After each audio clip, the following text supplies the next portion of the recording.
Welcome to the Make Work Not Suck podcast. I found this really interesting clip from Simon Sinek, and I'd love to discuss it with you. Let's play it. I'm feeling burnt out. It must be because of my job. It must be because of my boss. It must be because of my career, right? It makes sense. It's where I feel it, but perhaps it's something else. Perhaps it's a sense of loneliness. In fact, Dee Dee Halfhill, she came on the podcast and explained this to me. It was amazing. She was in the military and she's got her troops. And there was an issue with burnout. And people were exhausted. They were struggling. And they all said, I'm burnt out. And they didn't know what to do. And there's nothing they could do because the tempo of the operations, the ops tempo was intense and it's not slowing down. So what's a leader supposed to do when the team says, I'm burnt out and I can't keep up? She simply asked the room, how many of you are feeling lonely? And the number of hands that went up was astonishing. And she realized it wasn't the ups tempo. It was the sense of loneliness that was giving the feeling of burnout and the feeling of overwhelm. And so the way she dealt with people's burnout was not by giving them vacations or giving them days off. What she did was she did the hard work of helping them not feel alone, checking in with them as human beings. And I think people's burnout started to subside when somebody was doing the hard work of making sure they knew that they weren't alone in this world. Okay, that's an interesting viewpoint, because when I first read it, it was, could loneliness, not workload, be fueling burnout? Mm-hmm. I was like, surely people are not lonely.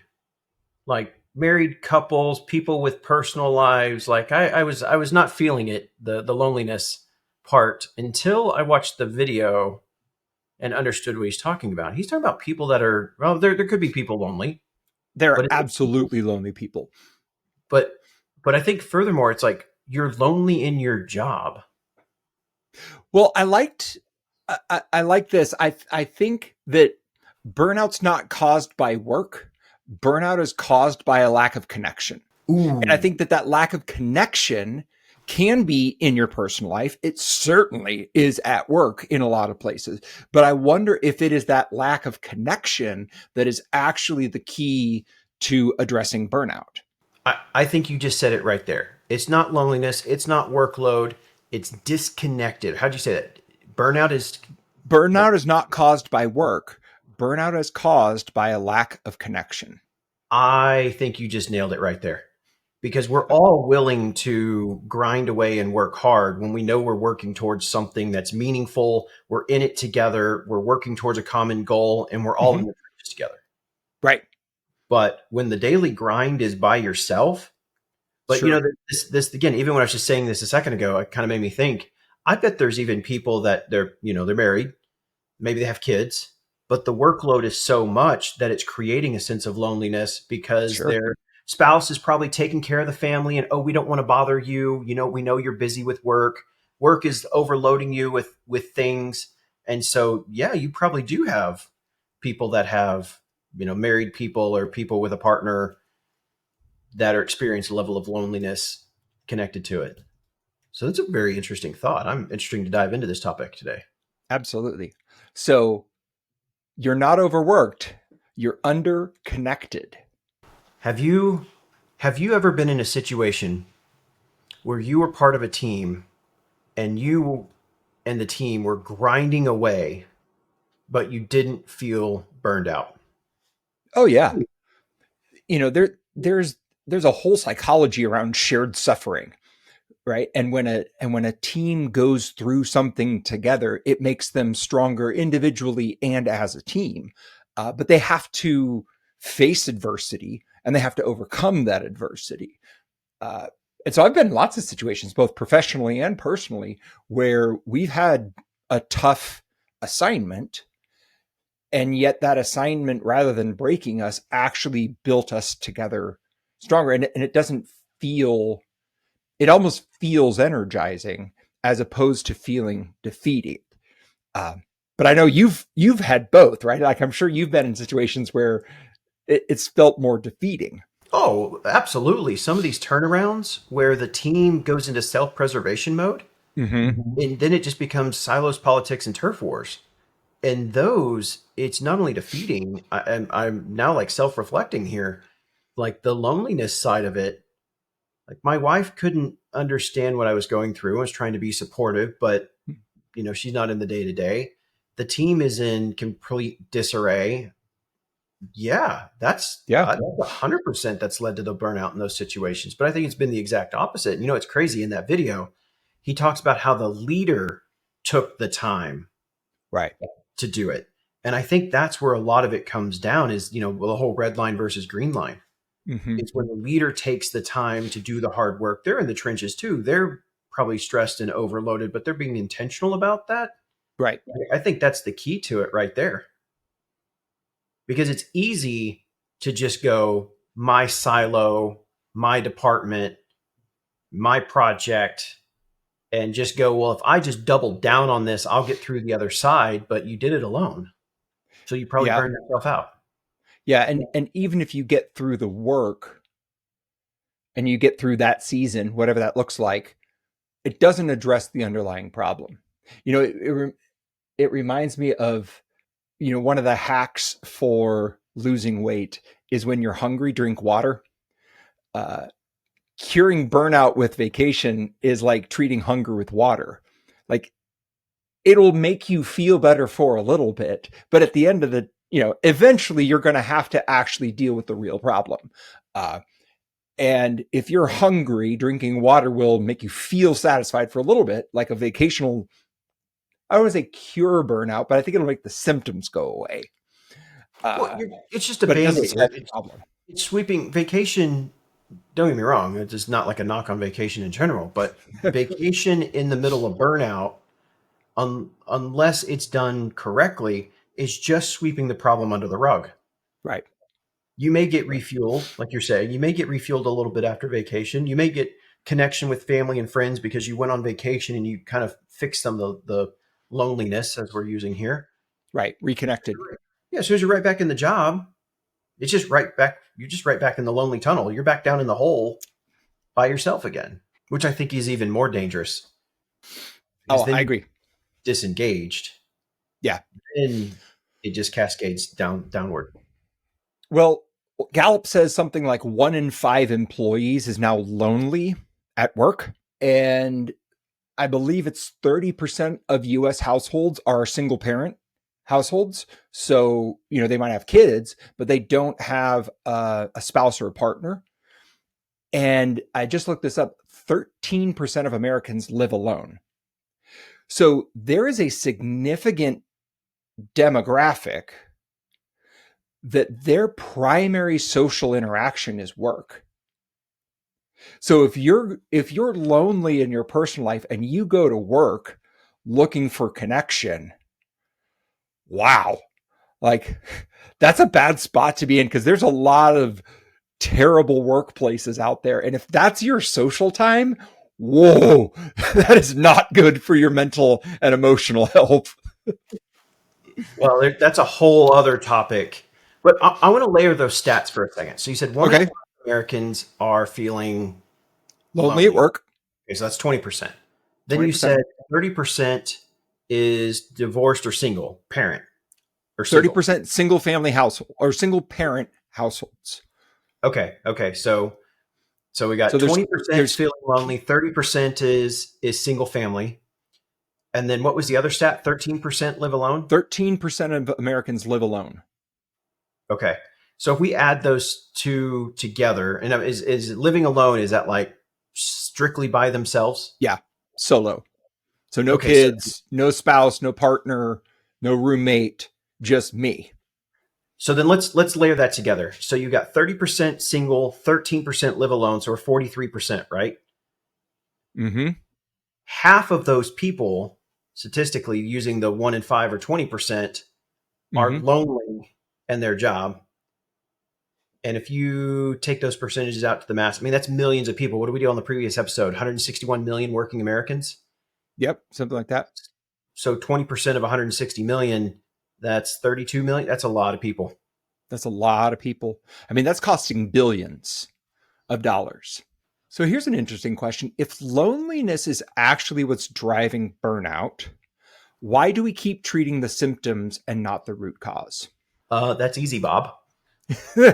Because the red line is always the easiest option in front of you. And we like It always looks like the easier oh, option. it is the easy option in front of you. Yeah. But Okay. it's the consequence of that you're glazing over, right? Right. So remind me of the red line, green line again. All right, red line. It's when the decision in front of you has a perceived high value. It looks like it's the solution. But as time goes on, it catches up to you because you did the easy button, you half-assed it, however you pick your analogy. But the actual outcome is a lower actual value over time. Okay. So, I chose to drink and drive. Eventually you're going to wreck, get caught, get a ticket, etc. Sounded fun at the time, Right. catches up with you in the long run. I would rather go buy a new car today than invest that money into some sort of a conservative investment vehicle so that 30 years from now I can buy that car with cash. I bought it on credit because I wanted it now. Because I wanted it now. Right. Yep. So then the green line approach is when you take time to go through, think through, do the hard work, do the planning, do the prepping, say no to the right things. And the actual value on the other side is much higher than the perceived value of the original solution. But because it's hard, or you have to be diligent or disciplined to do it, we often look at that as, well, that's the hard route. So let's take the easy route because easy solves the problem today. Right. The stereotypical, I will quit smoking tomorrow because I want one today. And 20 years later, you wonder why you have lung cancer when you didn't quit. Right. Yeah. It's maybe said a different way. It's kind of the immediate gratification versus the long-term gratification, and doing the hard work to play the longer term game it's hard. Right. It's one of the definitions of maturity is foregoing what I want right now for what I really want later. Yes. But most of us don't do that in our personal life or in our professional life. So what, we just take another vacation instead of actually building a friendship? Is that how that applies here? Well, human connections are hard. It's hard to make friends. And keep in mind, there's a dichotomy, and I don't know if we want to get in this debate right now, but like, should you make friends at work? Ooh. Now that's a dicey one. Because in some degrees, yes, some degrees, no. But then there are those people, and this is where the toxic environments come in, when they go in, they kind of make a friendship, especially with a boss. And then the business comes in and says, I need to hold you accountable. Now your boss is your friend. It's like, well, do I suffer my friendship or do I be a good boss to the company?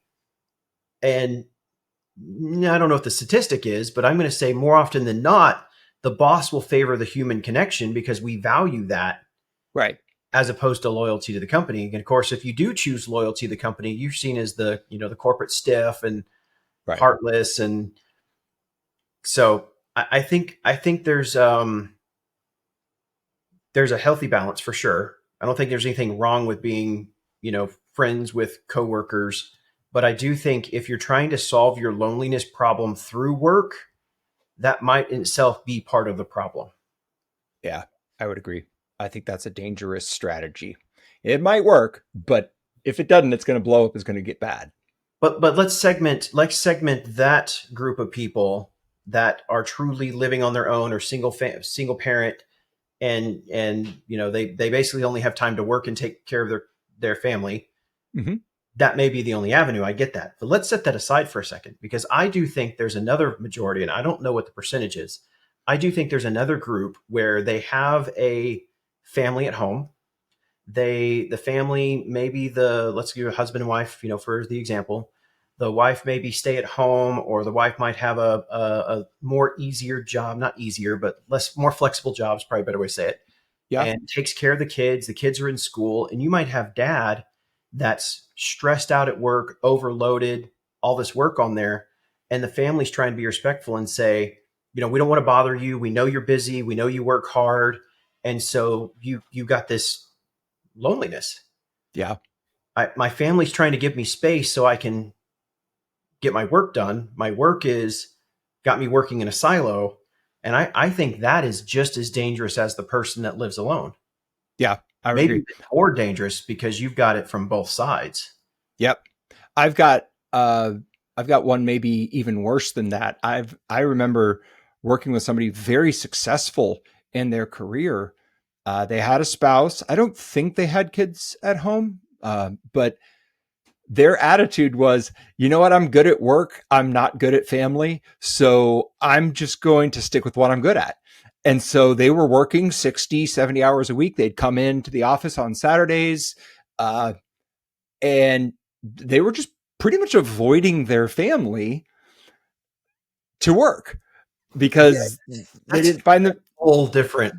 Like, yeah, that's a whole different thing. But I think loneliness becomes a real big problem there. Like you said, if something happens at the company and your friend's gone, your friend's now your boss, you get let go, whatever those dynamics are, pinning all of your emotional and relational connections to your job is a very dangerous strategy. agree. And I think let's use the husband and wife example again. What's probably going to happen in that scenario is they're going to feel burned out at work. They're going to come home, be looking for, companionship. Well, it might be one of those, well, you've been busy, da da da da da. I was trying to give you space. It starts a fight. And then, now you've got disruption at home Mm-hmm. and you've got friction at work, and it just leads to discontent and engagement. I mean, I don't know what the statistic is, but that has definitely led to divorces in America. Absolutely, it has. And so I Absolutely. don't think this is a new problem. I think it's just been a compounding problem, but I think it's gotten worse with the adversities of the economy and the way things have been for the past 15, 20 years. Yeah. All right. Well, let's dig a little deeper. Is it really loneliness, or is it a crappy boss that is making you burnt out? Both. I mean, actually, I'm going to say crappy boss, and I'm going to say the crappy boss leading to the loneliness. It goes back to exactly what Simon said in the video is the boss took the time and energy to check in with their people. I Mm-hmm. mean, remember, this was the whole thing behind OraCore. We were getting that data and we were seeing people with low happiness scores, and we'd go to the manager and be like, "Hey, have you checked in on this? Oh yeah, yeah, they're chugging away on the projects. They're good on their rocks. They're hitting the KPIs." Like, no, no, no. Have you actually asked how they're doing? Oh, well, no, I haven't. Like, hey, they were like 30% happiness this week. Do you think you should ask how they're doing? Yeah, that's probably a good idea. Right. Like a good manager doesn't need a tool to make sure their people are happy. Bad managers, decent managers can leverage a tool. Bad Right. managers just ignore it. Yeah, I think there's something about the fact that we're more than just workers. Like, we are workers. We've got a job. Just, most of us have a job. And honestly, I think we all need a job to some extent, because when you look at people who just have nothing to do, they tend to be very unhappy. Most people need something productive to do to stay happy. But if you only work, if that's all you are a one-dimensional creature, you are a productivity machine, that doesn't work either. And good bosses understand that you're a human and you have interests and you have people you care about, and you are more than just your KPIs. But I don't think that that's valued in a lot of organizational cultures. The good managers are the ones that drive the best KPIs, and it's like, I don't think so. I think the best managers are the ones who treat their people like people and are able to get good results, but they're not doing it at the expense of the people who work for them. And that's a hard balance to find, and not something that we train a lot of people how to do well. Well, and I think we can take this a couple of different directions because I know what I just said was very targeted. I think there's a level of, and I'm going to throw some shade on the boomers here, the Okay. grinders, right? Yep. They're looking for the KPIs, the results. They're owner of a lot of the small businesses right now, and they don't care about how it gets done. They just want the results.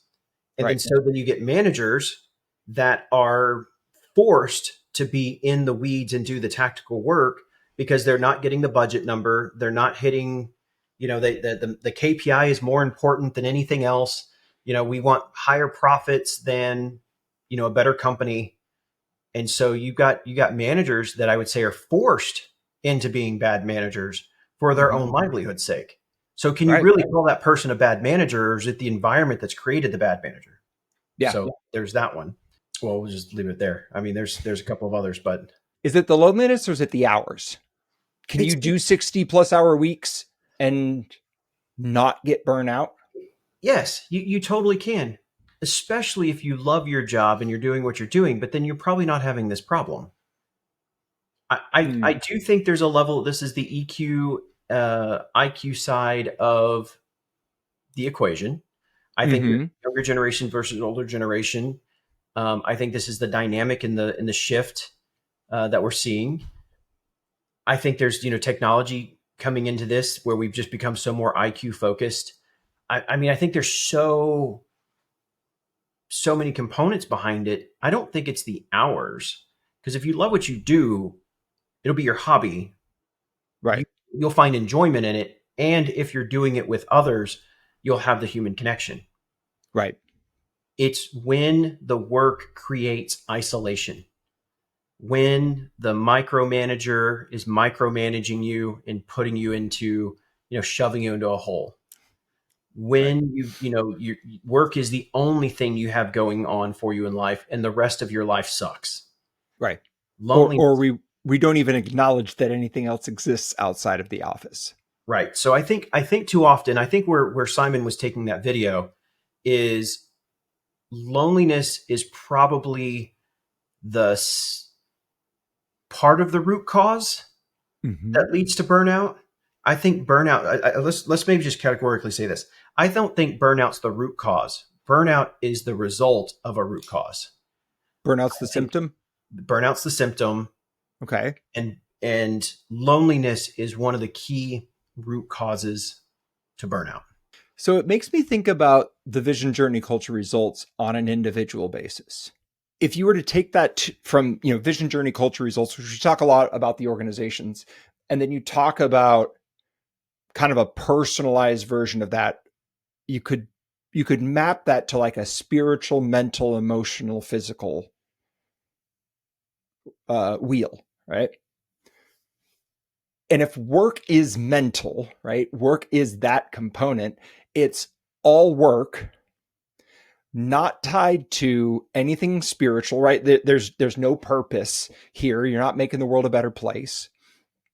So you've got nothing on the spiritual axis, tons on the mental axis, very little on the emotional, relational axis, and comes at the expense of the physical. So you're really only hitting one out of the three, and we wonder why it's not working.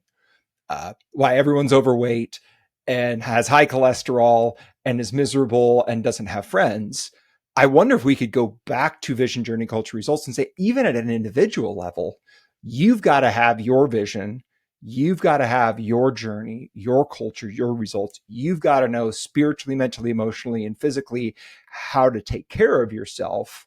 Because if you don't, and you double down on any one of those axes, you're going to end up in an unhealthy place. 1000%. Like you said, you got to have balance to the whole thing. And I do think there's, the red line is when you go from vision to result at the expense of journey and culture, right? Yep. I do think that's what a lot of people are doing in this case. They have the idea of, if I just grind harder, if I just get to this result, if I just hit this KPI, then it will solve all my problems. But in the reality is, it's the definition of insanity. You're just doing the same thing over and over with a perceived high value, and all you're doing is destroying yourself on the other side. What about for introverts? What about for those people who work better by themselves, in quiet, able to think?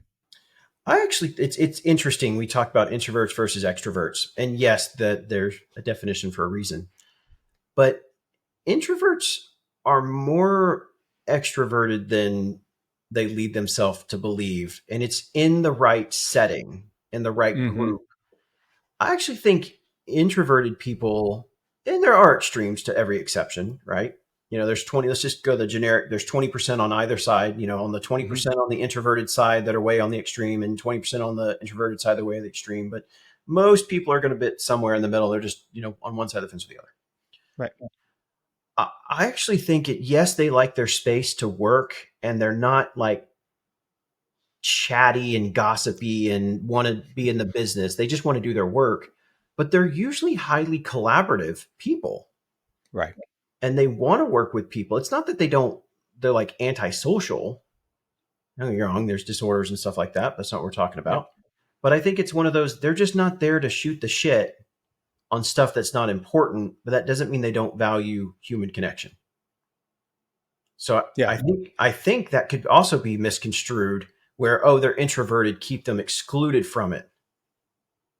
And it's where, again, it's red line. You're not thinking about what does this person want to be included in? What does this person need to be included in? It's just, well, they're an introverted person, so we're not going to bother. Which, go back to Simon Sinek's thing, a good manager would recognize that and would check in appropriately. And I'll give you another example.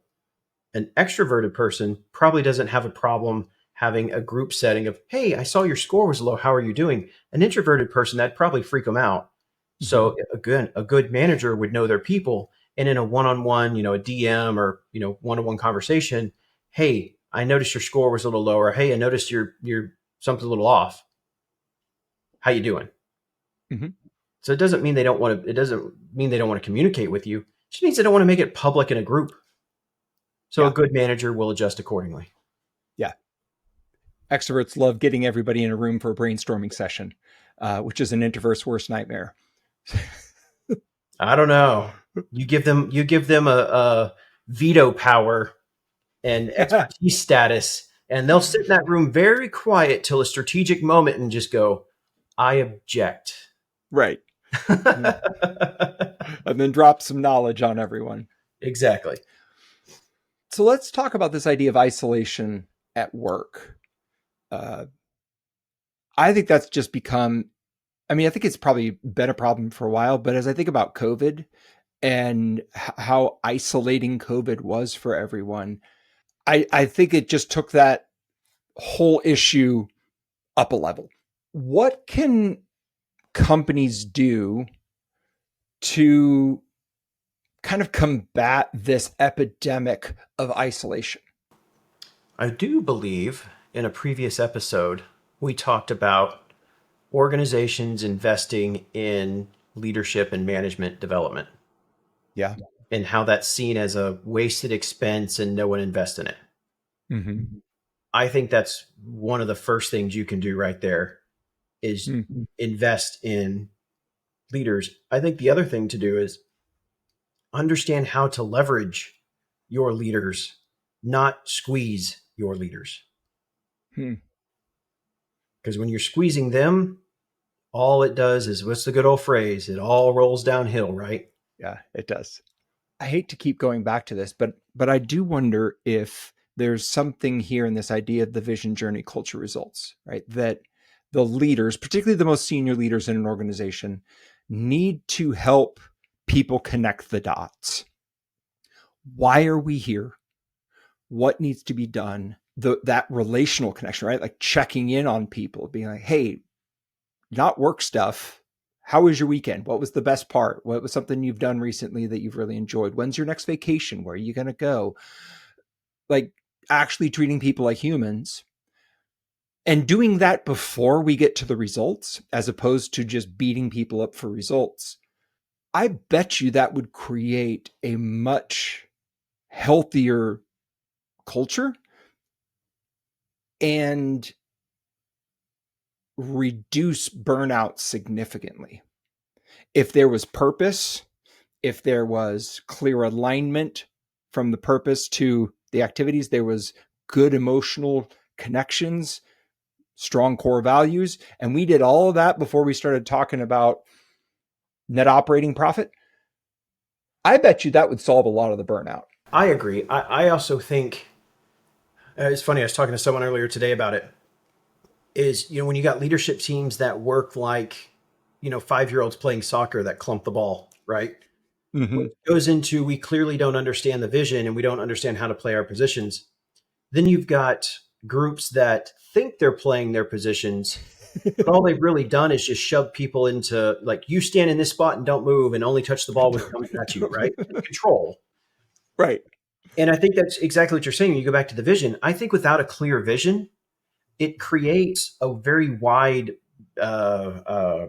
spectrum of where work can get done. And then you have what ultimately ends up in silos, because the work is so spaced out, or the departments are, focused on totally different initiatives, and you don't have synergy through the business, use our lovely BS generator word, synergy. Mhm. But because you don't have that connection through the business, because the vision is not clear, then it creates departmental silos. And then there's a rush to compensate for that by results and KPIs. It creates individual department silos. I think you're absolutely right. Go all the way back to the vision, get everybody on the same page. Because as you and I both know, if you've got a clear vision, you got a clear journey, you've identified what you want your culture to be, the results will take care of themselves. Yeah. And it's, Yeah, I would say not just a clear vision. I think also a compelling vision, right? Because I've worked for places. The vision statement was maximize shareholder returns, and nobody cares. well, that's all Fortune 500 companies. Let's just be honest. Right? It was a Fortune 500 company. Not going to name names, but that was the vision statement. And I remember talking with my coworkers, and I'm like, hey, if I'm awesome at my job, the hedge fund managers get a bigger bonus. Like how am I really helping the world become a better place? And it was hard. There was a lot of people who struggled with burnout, and I think some of it is because there just wasn't any purpose tied to their work. Well, and let's remember, only 1/3 of America is employed by Fortune 500. That's true. And if It's a you're lot of people when you're in it, but it you're is right. a lot of people when you're in it. There are benefits and perks that come to that. And let's be honest, most of the burnout is not happening in Fortune 500. Don't get me wrong, there are, especially in performance. Yeah, there are. I guarantee you it's 10-to-1 small business to Fortune 500, because Really? because Why? in Fortune 500 there's a lot more expectation around, 9 to 5 benefits, insurance packages. There's a lot more corporate defined structure. I mean, you see it all the time when you have the executive that comes from Fortune 500 into small business, and they expect there to be like, an army of people to do all the work that you're expecting them to do. Right. And they don't understand it because the big machine. I'm not saying there's not burnout in those companies. Don't get me wrong, there is, but it's a totally different. You've got, I guarantee you've got access to a better healthcare system. You probably have a Yeah. better vacation policy. You probably have a better retirement package. Hmm. And again, you probably have perks. And I think it comes back down to what you said earlier, is your personal vision. I do think there's value, especially like one of the most cutthroat is, private equity and investment banking. Right. Yeah, they grind the hell out of people, especially the junior guys right out of college. Yeah. But I think it comes down to, and I'm not saying that if it's not for you, don't do it. But there's a level of like, what's your tolerance, and grind, get the experience, do it for 2 years, know your limits, take your vacations and stuff in there to maintain it, get your experience, and then move that to something else you really want to do. Yeah. I think where a lot of this burnout is happening is in the small business space. And it's because the companies are just big enough to do well, but they're not big enough to actually have support systems, backup, extra people in the roles. Now, don't get me wrong. And this is a more recent one, when you got Meta laying off, 10,000 people, and Microsoft laying off 10,000 people, and, other big companies laying off Amazon saying they're going to do the same. Yeah, but that goes back down to, we said all publicly traded companies are to serve the shareholders, and so they're going to squeeze. And we know the cycle. Work sucks for 3, 6, 9 months. After they get past that, reporting period, they'll hire people back up, and it's just the reciprocal cycle. But you've got your benefits and stuff like that go along with it. I think you just got to know what you're signing up for, and there is no perfect scenario. There is no perfect job. Everything comes with concession. Everything comes with compromise. I mean, that's the price of freedom, right? Yeah. Unfortunately. Yeah. So I guess that's the great thing is we get the power of choice. So now you have to go back to your original thing is choose the vision you're trying to achieve for yourself, outline the journey you want to have, identify the culture and the people you want to be around to produce the results you want for your life. Yeah. And I think if your current situation is not doing that, then figure out how you can, ask friends, ask family, ask mentors, figure out how you can get to that other side, because you don't deserve to be lonely in your job and you don't deserve to be burned out. Yeah. So change the equation. Yeah. I would also encourage people to think about the bigger equation, not just the work equation, right? Like work is a piece that should fit into your life. You don't fit your life into the cracks that are left over after work is done. You need to architect all of that, and make those trade-off decisions intentionally, right? If you want to work 50 hours a week, 60 hours a week, that is a choice. You're welcome to do that. Just understand it comes with some trade-offs, and just be honest with yourself about those. You're not going to make your kids t-ball games if you're consistently working 60-hour weeks. It just isn't going to happen. And what's our greatest resource that we can never get back? It's time. Time. So you miss Yep. that ball game, next game, that season, next season, and your kid's 18 and off to college. You don't get those years back. I read somewhere that 80% of the time you get to spend with your kid is between 0 and 18. And for the rest of their life, it's the remaining 20% spread over 50 plus years. I absolutely believe it. I think the math seems to check out. All right, got to get back to loneliness. Here's one. How about managers who are not dialed into their team's kind of emotional state? They don't really realize that their people feel lonely until somebody quits. And then everything just falls apart because there's not enough hands to do all the work. Yes. And the question is, are they legitimately a bad manager? Mm-hmm. Or are they a person in the wrong box? Like right person, wrong seat that makes them a bad manager? Or in what I see and this is very stereotypical in the small business space for sure, is they promote the person that they don't train them for the box. They put them in the box before they're trained, and you'll figure out how to do it along the way. Yeah. Which makes them as today's standards, they're not a good manager. Maybe they're capable of it, Right. but it's going to take 6 months to a year for them to get the soft skills to do it. And what damage is going to be done in between then? Yeah. And so you literally just set them up for failure, which maybe you're the bad manager making that management decision. Yeah. You're also creating really bad situations for yourself and the rest of your team. Right. Because if you don't have that relational connection with your team members, you're not going to know if they're not happy. They're not going to tell you until they resign. And then you're screwed because it's too late. So I think it's critically important for managers, even in unhealthy cultures, to get a feel for how their people are really doing outside of work. How would you think about this generationally? You mentioned boomers a little bit ago, just focusing on the results and continuing to grind. But we've got 4 generations now in the workforce, boomers, Gen X, millennials, and Gen Zs. How do they think about loneliness in the workplace? I think if we go from the younger generation to the older generation, Okay. I think the younger generation is more, I'm going to say more publicly aware and more verbal about it. Okay. I think as you get older and older to the older generations, that goes back to the boomers. And this is stuff I get from, my parents that are boomers. I'm maybe a little older, but they grew up in the, suck it up, don't cry, life is hard, it is what it is. And so I think that there may be less public awareness of it, and they just suck it up and grind through it, or they just accept it as the norm. Yeah. I think they probably have lower expectations to begin with of what relational connection meant.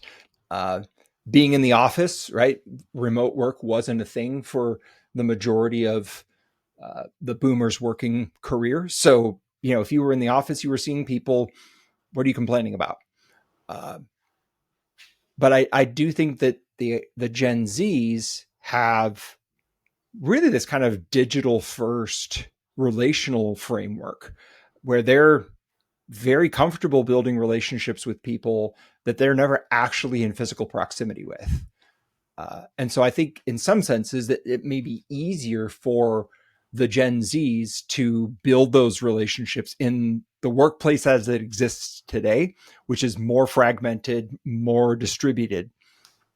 But they also, I think, have higher expectations of those relationships, right? So it's easier for them, but the bar's higher. And that's going to create a lot of challenges for employers because you've got these Gen Z workers coming in who I think want to have a bunch of friends, but might not want to put in the grind. Well, and I'd be curious. I want to ask some of my Gen Z employees to get their way in on this. I think as you go from younger to older, there Mm-hmm. very much, and I think this goes with the age and technology. The younger generation is so blended between work and life and everything Very because it's fluid. so interconnected. You know, you could be texting a coworker to a friend to a random person in seconds, right? Like, whereas you go back to the 80s, like that wasn't the case. And so I Mm-hmm. think the older generations had a very work life separation. Yeah. And I think it just got less separated as you get to the younger generations. Cause even the millennials, we were the ones known to have more work life balance in real time. We would Right. balance it, on the fly. And I think Gen Z is an evolution of that.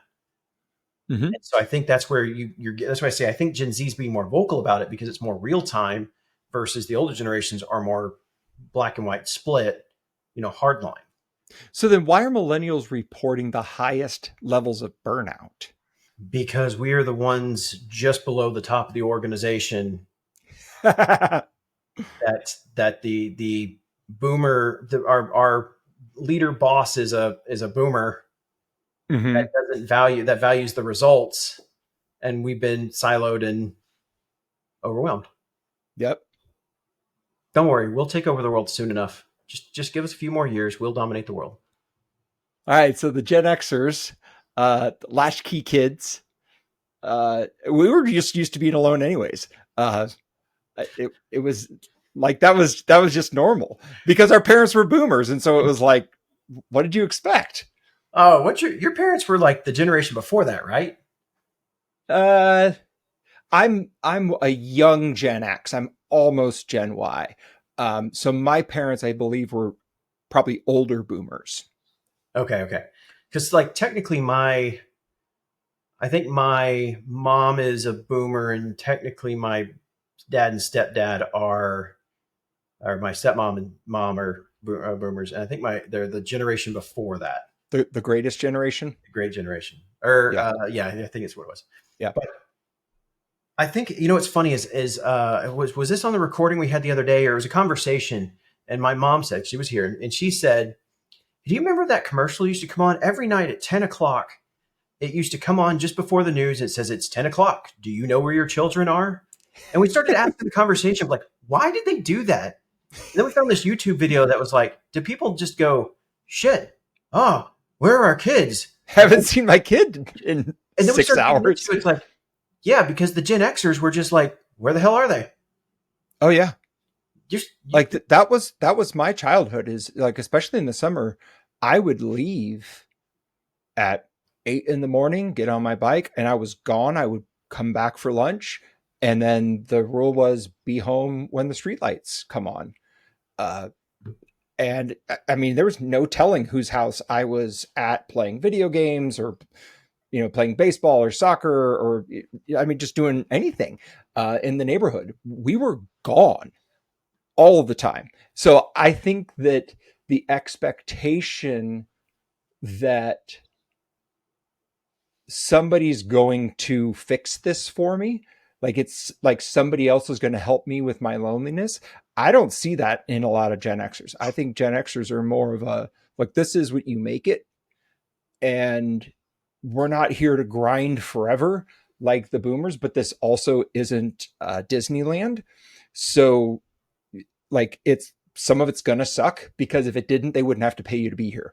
Um, so let's just admit what it is. Find your friends where you can, get your work done, and then move along to whatever it is you want to do in the rest of your time.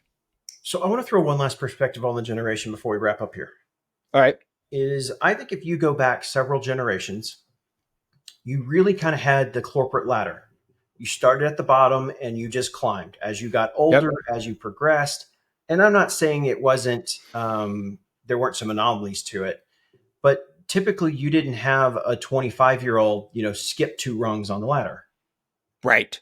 And, you had the working class, you had the educated class, and you climbed the ladders. And if you went to management, or you went to college with a management degree versus you came out with trade skills, and, there's, kind of like military, you had different ladders you kind of climbed. And you always just had the older generation up above and the younger generation below, and so forth. Versus since this paradigm shift with technology, you have the younger generations. You have boomers and X reporting to millennials now. And in some cases, there may be a Gen Z that's got, something in there. And so I think you've kind of flipped it all upside down, and each generation has had its own support structure system. And if you think just like lifetime, a 20-year-old coming out of college, they don't have kids and don't have, houses and families and this, that, and the other, versus you get in your 30s, then you get into your, 50s and you got grandchildren, or 50s, 60s, and you got grandchildren, and yada, yada, yada.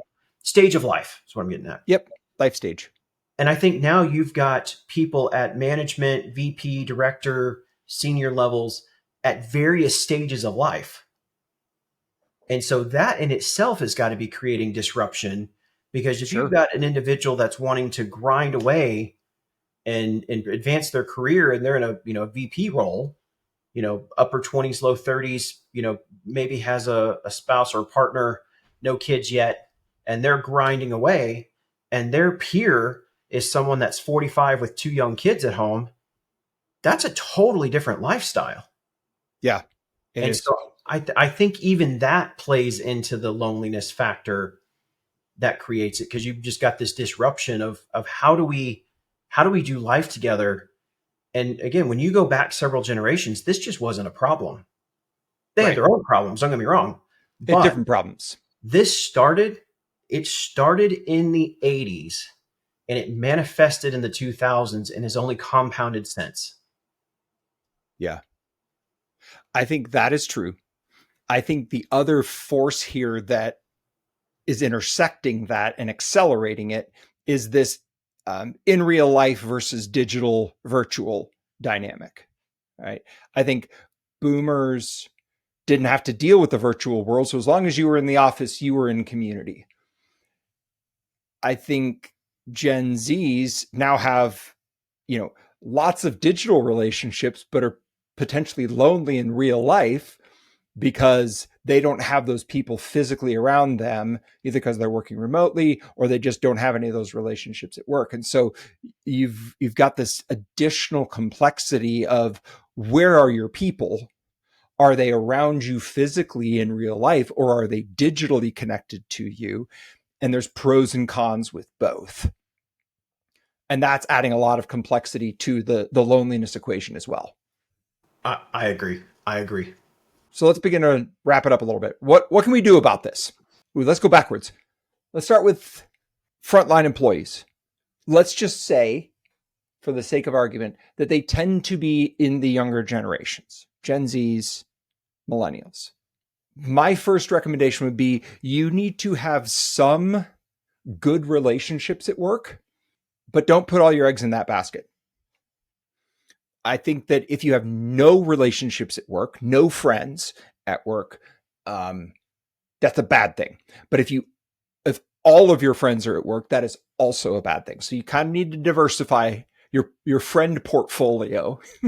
Have a few at work, and make sure you have some friends outside of work as well. And understand that those relationships may require some different skills than the ones that you developed digitally, especially if you're going to be making friends with people in other generations. Maybe actually going out to lunch IRL is a good idea instead of just tweeting each other. Yeah, I think it's really hard to give advice on this one because Okay. literally like never stop recording for the next 10 years for all the possible scenarios that can come up, right? True. But I think the bottom line comes down to, and you said it very well, align your personal vision, journey, culture, and results Mm-hmm. to get what's going to work for you. There are infinite scenarios out there that are success for you. And if you're in this situation, step back, figure out what success looks like for you, what you realistically want for you. Go through the green line. Don't look for the Mm-hmm. easy button because there is no such thing in free in life. We all know that. So step back, reevaluate, reassess, and make the changes. If you are a business owner, you need to do the same thing for your business, and you need to empower your managers. Yes. You need to lead your managers to be better managers, and it'll result into a better outcome. I don't think there's any one thing anybody can do. It's everybody needs to own their part. If you're Mm-hmm. an individual employee, you're in control of your own destiny. If you're the manager, you got to step up your management game. It's tough. Management's hard, but it can be very rewarding when you do it right. It's Yeah. not rewarding when you do it wrong. It's very Right. stressful. It sucks. And if you hate management and you're in a management role, maybe look for something else. If you're an employee and you want to move into like I think it's time to start shuffling the deck. Yeah. I would Like agree. it's going to take millions of people to just take a step forward to solve this problem. Yeah. It's a very complicated problem, and I think it's going to get worse. Not trying to be Debbie Downer here, but I think AI makes this harder because I think that there's going to be a lot of shuffling in the workforce. I think there's going to be a lot of jobs that are going to be eliminated and new jobs that are going to be created. So there's going to be a lot of turnover. And we don't really know what all the consequences of AI is going to be, but I don't think it's going to make people feel more connected to one another. If Simon Sinek is right, and I think there's definitely some truth to what he said, burnout is as much about the connections that you have than it is the hours that you work. And so rather than trying to reduce your hours, look at that relational axis. Who are the people that you actually feel like you have a good relationship with, that are friends, that are people that care about you as a human being? Leaning into those relationships might actually be a better cure for burnout than extra vacation days. What about for the different generations? What recommendations would you have for them? Well, I mean, I think generational views shape how connections are experienced and how it's needed. Mm-hmm. So I think it's leveraging the strengths of the different generations around you. Older generations are probably better for mentoring and asking Mm-hmm. for guidance and questions. Younger generations for mentoring down and helping and assisting. Parallel generation, peer, iron sharpens iron. I think just Mm-hmm. leveraging the generational differences for mutual gain can change the connections that you make. I like that. And I think the other thing I would call back to is the fact that this is complicated. There's a lot of moving parts here, so this is a system dynamic. There's not just one thing that you're going to fix here or one person who can fix this, right? This is a lot of people fixing a lot of things at the same time that's going to make this better. I think that the vision, journey, culture, results can kind of guide that system approach and say, okay, let's make sure that all of these pieces are coming together. And that's really a leadership responsibility, but everybody else has to play their part as well. Well, I think one final takeaway here is, yes, there are titles that are leadership level and your expected leadership qualities, but Right. leadership is not a title.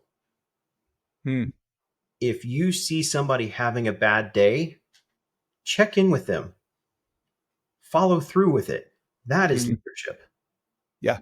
Leadership is taking the intentional steps forward to better you and yourself and taking others along the journey with you or bettering them, right? It's about leading, and you don't have to be in a leadership or management position to lead others.